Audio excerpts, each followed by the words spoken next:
T-minus 10, 9, 8, 7, 6, 5. All three engines up and burning.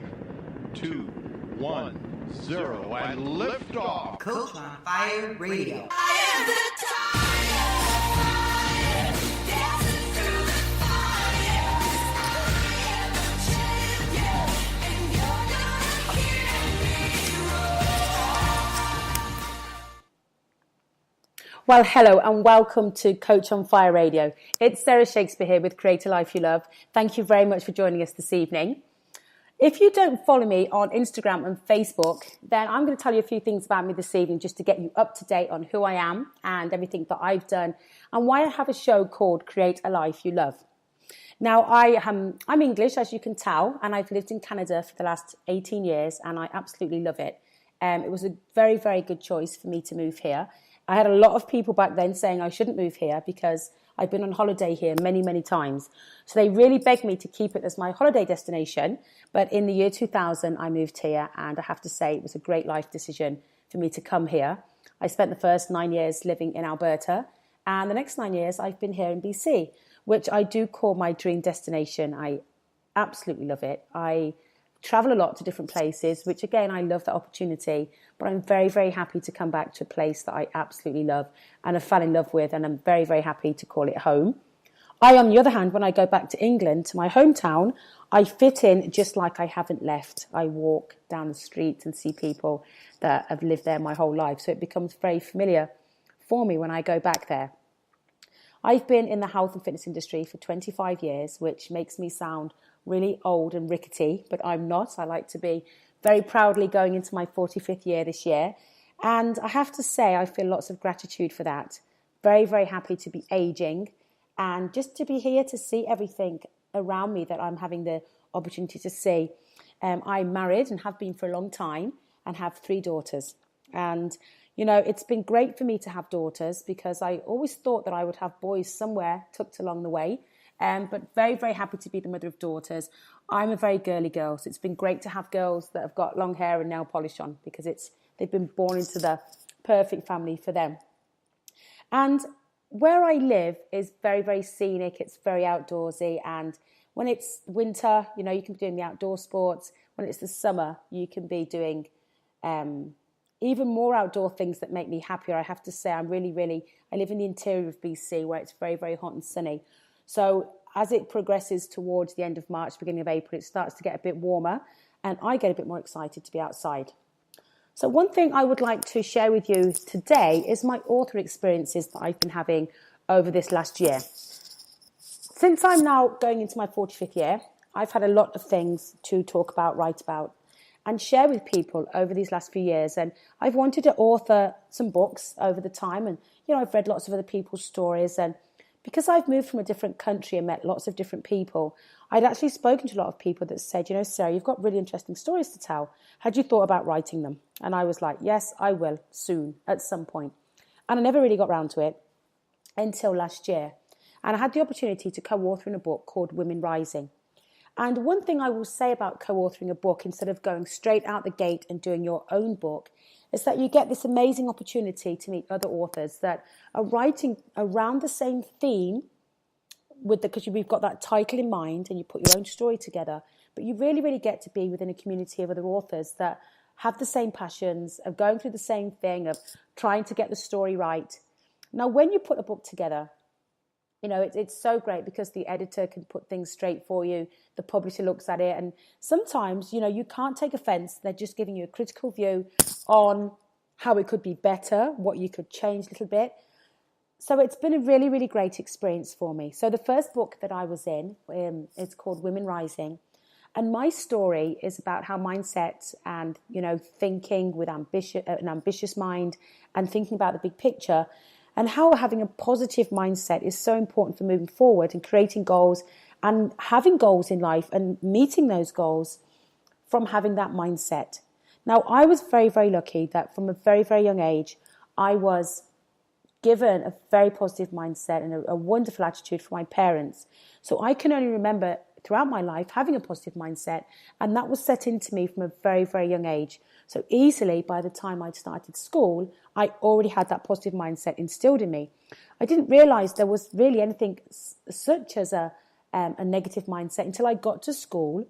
And kids would say things to me, and I'd be like, whoa, how come they're saying that? We don't say that at my house, and my dad wouldn't say that to me, and my mum didn't do that to me. So it was really, really great that I had that real great positive mindset.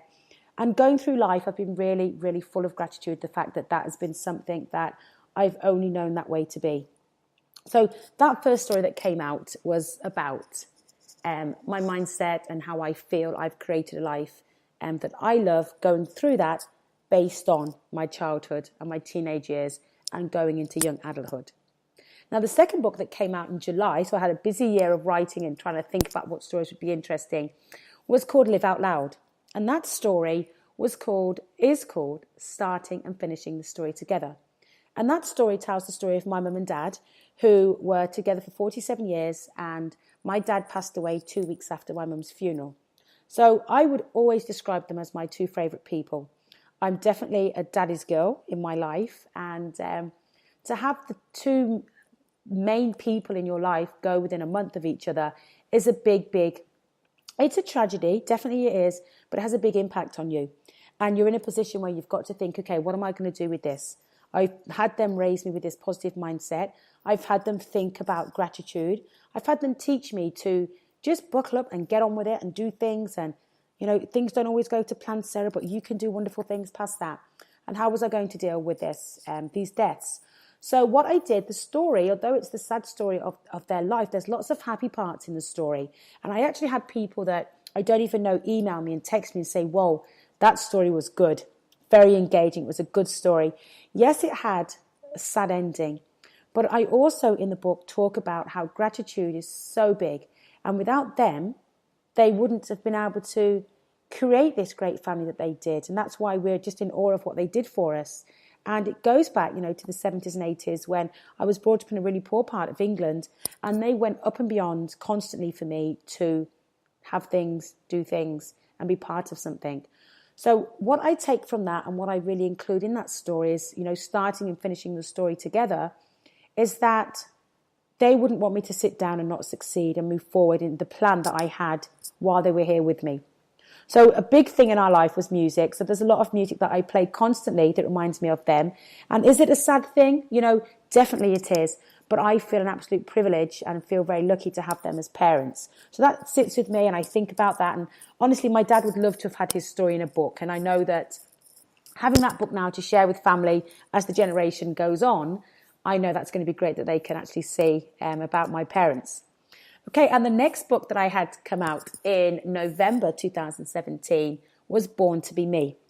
So when I got that opportunity to be in that book, I was thinking, okay, what am I born to be? So my story in that book is called Running on All Engines, the 3 Ds, dedication, determination, and discipline. And throughout my life, I've had to show those 3 factors in a way where some people don't agree that they're the Ds that you should have. Sometimes that's been compared with selfishness, being too confident, too arrogant. But really, we know in life, if you're dedicated to something, you show determination and you're disciplined, you can create amazing things if you're focused on that. So that story, Born to Be Me, talks about my fitness part of my life and when I did ultra marathons, when I won fitness competitions. It talks about that whole fitness side of me that I really, really excelled at when I was really into competitions. And it talks about the dedication, how that went into other areas of the life. And the book that I have coming out in May 2018 is called Rebel Rising. Now, again, when I was given that title, I was like, have I done anything really rebellious that would shock people and do things? And really, I hadn't done anything that wasn't an everyday thing. But one thing I had done is I'd moved country and then moved province. So my story talks about me moving from England with a lot of people that did not want me to move, and I did anyway. And it talks about moving somewhere. So the first place I moved to, I didn't necessarily fit in. It was very different to what I'd been used to. And I wouldn't conform. Maybe that's the rebel in me. I was absolutely who I wanted to be. I wouldn't change one thing about me, which I guess made me stand out a bit more. But that is coming out in May 2018. I don't want to give you too many details. The other 3 books are already out on Amazon. You can get those anywhere. Now, the guest that I have tonight, I actually met her last year when I was doing Women Rising, and she actually is an author in Women Rising as well. And, you know, I've met her personally because I know a lot of the guests that I have on, I haven't actually met face to face. I know them, you know, through online or, you know, just from being long distance. But I have met Wendy, and, you know, she's got a very, very interesting story to share. And when I think about my guests that come onto the show, I think I've shared this with you week after week, is the show is called Create a Life You Love for a reason. And when I was given this opportunity to have this show, I was asked immediately, what would you like to call your show? And I said, Create a Life You Love. And I made that commitment on that day last year when I started doing the show, that I would always have people on my show, that would always have people at the other end listening with a notebook saying, what can this person do for me today? So it's not just a health and fitness show where you just think about health and fitness and things that, you know, I'm geared towards and talk about, but it really, really is a show where you could tune in at any time. You could listen to replays of different shows. You could listen and think, okay, that person said this and that's helped me. So when I think about having Wendy on, and I asked her to be on the show, I know that this is going to be an amazing show ahead of us. We've got lots of interesting things to talk about. And Wendy is going to be talking about redefining normal. So we're going to discuss how redefining the word normal in one's life can dramatically shift your perception of yourself, your family, and your life. So I'm going to give you a little bit of an intro about Wendy before she comes on the air. Wendy is passionate about spreading her message and encouraging families to break free of external expectations and instead find the balance in life. Wendy has 3 children, one with special needs. She constantly is redefining what normal looks like in her own family. Wendy has found the real meaning of how a child with special needs can teach you how to live life on your terms and not trapped by what the world is expecting of you.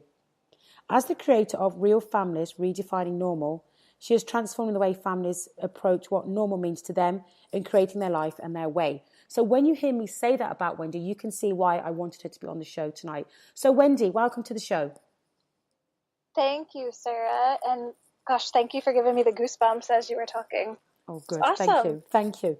I'm so excited to have you on. I know that there's lots that you're going to really get people engaged about, thinking about, and have them thinking about, you know, every family is different and there's different ways how you can put that normality into your circumstances. So if we were going to meet Wendy today, tell me about Wendy. I know I did a little bit of a bio about you there, but if we were going to meet Wendy today, what would you tell us about yourself? Yeah, you know, Sarah, when I think about myself and what I want people to know is that really I'm just a down-to-earth mom, wife, woman, whose world was completely changed in a matter of 36 hours when my firstborn son was diagnosed over the weekend with tuberous sclerosis, epilepsy, and then a few years later with an autism diagnosis. And, you know, I say it's completely changed our lives. It has. You go into having this child, you know, your first child ever, and you have this set of expectations. And he was diagnosed when he was 6 months old. And, you know, so our world over the weekend was just kind of turned upside down. And it's really developed who I am as a person, who we are as a family.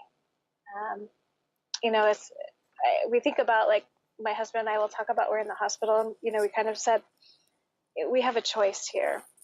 You know, we can choose to lay down and stay down because now we have a child with special needs and we don't know what life is going to be looking like, or we can rise up and love him like we've already been doing. And that was a special choice that we made that weekend. And we remember that to this day. So, yeah. And how old is he now? He is going to turn 9 next month. So you've been, I didn't ask you that before, actually. So you've been redefining normal for nearly 10 years. We have. And you've had even more children behind him, haven't you? Yes.